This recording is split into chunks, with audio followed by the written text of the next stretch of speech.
to Emirates 24/7. It's time now to take a look at the hot topics of the day. This evening, it's a big welcome to Alice Johnson, a writer for Gecko Media. Welcome to the show. Great to have you here. Always a pleasure.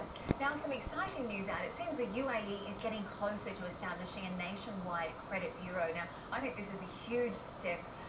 Banks last year, I think they have problems with about 6.4% of the loans that they extended during 2010. So it seems like if there's a central database, we'll be able to reduce the chance of bad loans. What do you think of the timing now? I think it's been too long coming, but it's definitely the right time, and it's a massive step in the right direction.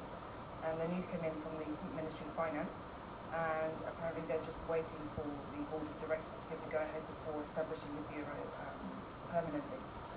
Now, what this will do is not only protect banks, but also protect consumers from taking out too many loans, getting into debt that they can't manage, and which has a negative effect not just on the banks, the consumers, but also on the economy in general. Do you think banks have tightened their lending policy since the global downturn? We did see credit was quite easy to come by. It seems to have shifted a little bit. Do you think this is a sign of the times that the market's maturing, that we are sort of developing, I guess, a better banking system for all of us? I think definitely that the banks have learned from the global economic crisis.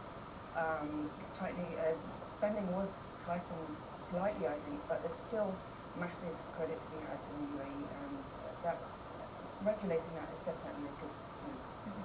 Now, on to another interesting story, an important one here for the UAE. Abu Dhabi's health authority are warning people about the misuse of over-the-counter medicines. It seems that something as simple as paracetamol, if used incorrectly, can lead to liver or kidney failure. So what do you think is the solution? Do we need stricter rules at the pharmacy, or do we just need to take more responsibility for ourselves, make sure we're reading those labels correctly? It's definitely a case of education for people that are buying over-the-counter medicine. Often people that say have a headache will take the tablets. If the headache doesn't go away, they take another set of tablets without checking what the correct dosage is. The main issue here is read the back of the packet, make sure you're taking the correct dose, and if the pain doesn't go away, then seek advice from a doctor. Perhaps pharmacists could give more advice to consumers about their symptoms, what medication might be more suitable. Paracetamol is actually one of the main problems in numerous medications that you can get over the counter. And the recommended daily dose is described on the back of the packet. If you take more than that, you can actually give yourself an overdose without realizing it. That's the thing, and I think it's 8 tablets a day of paracetamol. That still seems like an awful lot to me. Now, another important one that's also in Abu Dhabi as well, some support for our local farmers. The government's helped introduce an initiative to help manage farms. Why do you think this is important, that people have got sort of care? I think we obviously when they're at the farm, but also if they're away.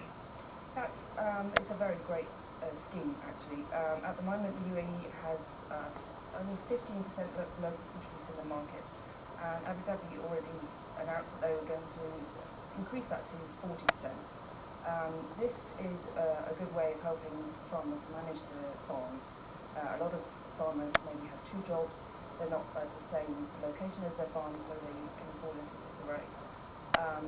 Last year, the UAE imported 1.7 billion kilograms of fruits and vegetables, and reducing that is going to be definitely good for the environment in terms of carbon capture, carbon output, but also in terms of buying local, it will support the economy in that way. Absolutely love seeing that local fresh produce, all the fruit and veg in our shelves. Well, thank you, Alice. It's been a pleasure speaking with you tonight. Appreciate you stopping by. Pleasure. Thank you. Now, before we go, it's time to take a look at tomorrow's news today. The front page stories you'll be reading over Monday morning's breakfast. Now, 7 days they're looking at on World Health Day, with experts in the UAE calling for teacher training to spot mental illnesses in children. Our golf news is carrying the opening of Gecko. You've heard all about that this evening, of course, and lots more news coming to you soon. That's all we've got time for this evening on the show. We'll be back on Monday night with a special report from the World Economic Forum in Abu Dhabi. Plus, after the death of Apple boss Steve Jobs,